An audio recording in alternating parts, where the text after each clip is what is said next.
I am so honored to be here. And again, my name is Cassiopeia of theblackmall.com. It is an online directory of black-owned businesses. So just like you have a yellow pages, where you can just find food and restaurants and tax services and dental services and schools and educational materials and retail and health and medicine and whatever you want to be able to look for. Instead of you looking in a broad range to the yellow pages and not knowing who you're going to get, you can go to theblackmall.com and find your people selling those products and services. So they were recycling our black dollar. And that's what I'm here to talk about with you all today, how we're going to empower ourselves because we are in a very pivotal and trying time. And it is important. And the only people who are going to save us is who? Us. Absolutely. So I'm going to ask you all a few questions so that we can start getting rid of some of those things that are in the residuals of what the oppressor has done to us. I want you to raise your hand, and I want you to be honest. If you've ever complained about a black-owned business, right? Honest, I love it. I love it. We raised our hands for that. Now keep your hand up though if you have actually told a manager or owner about your complaint and not your mama at home and not your friend around the corner and not somebody that actually can't do nothing about the improvement of that business. I only had a couple of hands that was up, that stayed up. That's the important part. Now, I want you to think about this. Now, raise your hand if you endured that same type of bad customer service or mistreatment or opening up late or someone just actually ridiculing you at Macy's, at Target, at Walmart, at the Arab store that owns the gas stations, at the Koreans that has the nail polish and the beauty stores. And then I want you to think about this. Raise your hand back up if you actually went back to that gas station.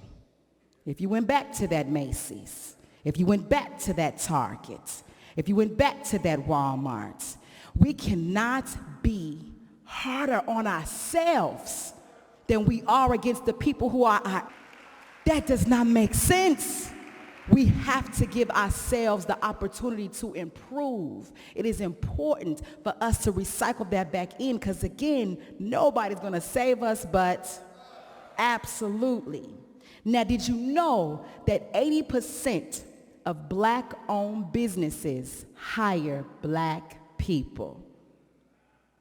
Did you know that?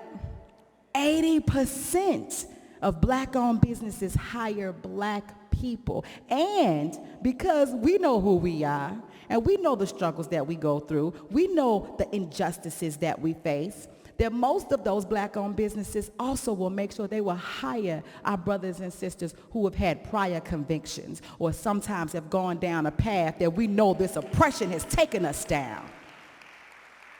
So this makes it even more important to make sure that you are recycling that black dollar because we all know that crime and poverty are linked.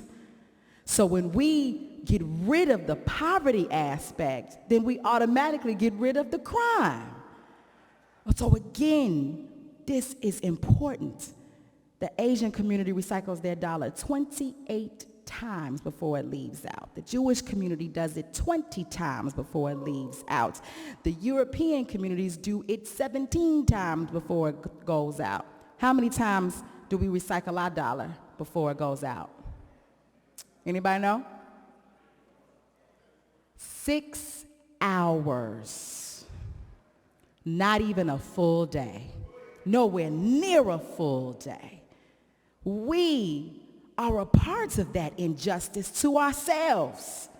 We have to take responsibility for that, and we have to sacrifice and put those funds back into our community because we are the only saviors of ourselves. How many of you all love, Shay, how many of you all love Harriet Tubman? Right? We all love Harriet Tubman. But she took a serious sacrifice.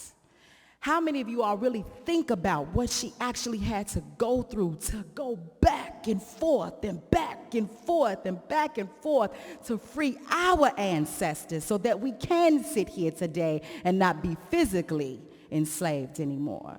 Did you ever think about that maybe they didn't even have shoes, or their shoes were completely ran down? Did you ever think about the fact of the sickness that people were going through, hiding out in different places, being in close quarters, not being able to do the regular things like we do every day and go to a bathroom isolated by yourself? Those are sacrifices.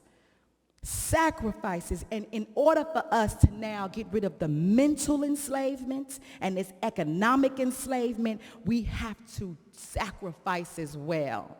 I know that sometimes we get caught up in what I like to call false comforts. You know, we like the fact that it's easy for us to go to Walmart and Target, and we like the fact that it's easy to go to that gas station, and and we don't want to really give that up. A lot of times when we first started this whole campaign of buying black, people would give me all kind of excuses. Well, I don't feel like going all the way down there. Well, I don't want to do all this and that. That's going to take too long. But if we want our freedom, then we're going to have to sacrifice. It's not going to be handed to us. This is not going to be easy at all. It's going to be uncomfortable. Buying black is not going to be easy. You're still going to run into people who are going to give you bad customer service. You're still going to have high prices. You're still going to have a little bit of time when someone's not open up on time. But when you understand what we're really going through and what we're really up against, you will take that time to say, you know what, brother, I came to your store and you was open late. I'm going to ask for you because I'm putting my money into you so they can fix us, not just you. It can fix us. I'm going to ask for you to make sure that you have somebody here that's opening up on time. Or maybe just this. Ask them if they need help.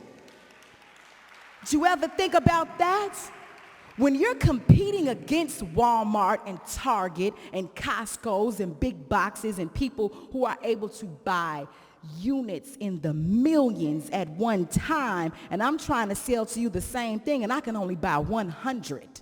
Of course my price is going to be higher. But are you investing into my business so that I can buy in bulk?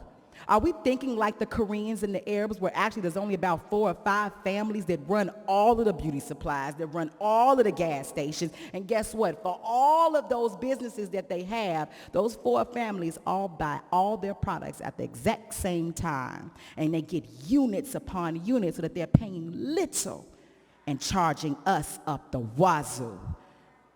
This is where we have to really, really think and really, really put our efforts back into ourselves. It's not going to be easy. It's not going to be in a pretty box. You're not going to get the nice little gift bag that you get at Macy's or Neiman Marcus. But you are going to get a product that came from love in the heart of your people and are going to save your people. So, absolutely, you boycott Christmas.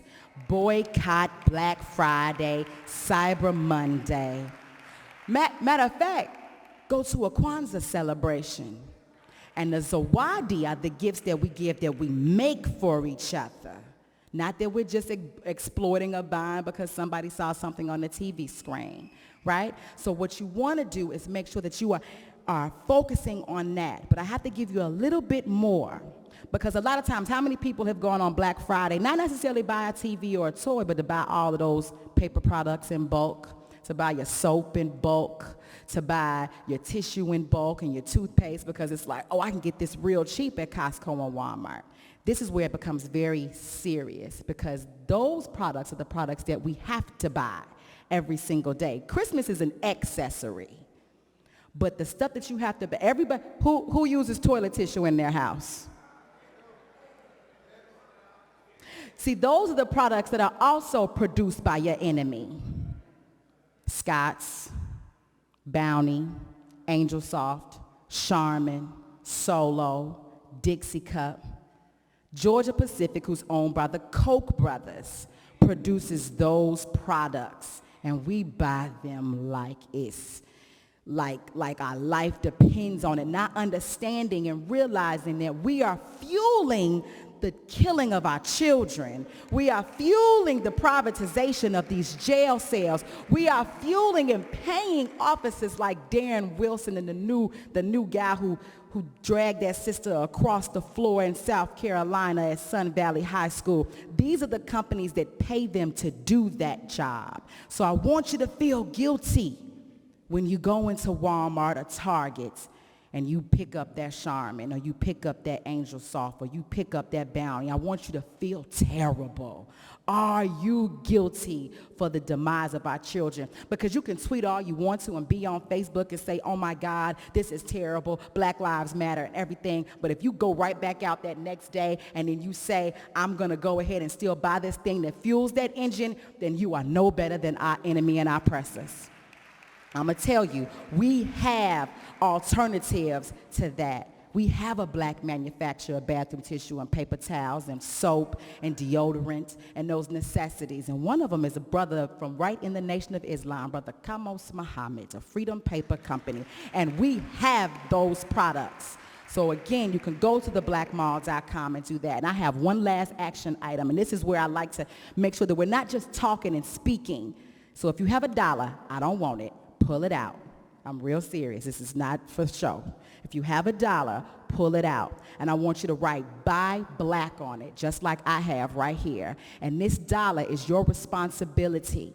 I want you to write this on a $5 bill at least once a week. If every black person in Chicago, 800,000 of us, spend $5 a week at a black-owned business, we'd have $2 billion at the end of a calendar year. And we can save ourselves 5 times, 10, 20 times over. That's all I need. And you spend that on Flamin' Hots and red juice drink every week. So you can take this to any black-owned business, whether it's poor customer service or not, and put that into it. So I want you to write that Buy Black on it, so when you pull it out, you're like, oh, I gotta use this with a black business. And then what's gonna be awesome is when one day you're gonna get this Buy Black dollar back. And that's when you're gonna see the power of our people. Thank you, and many blessings.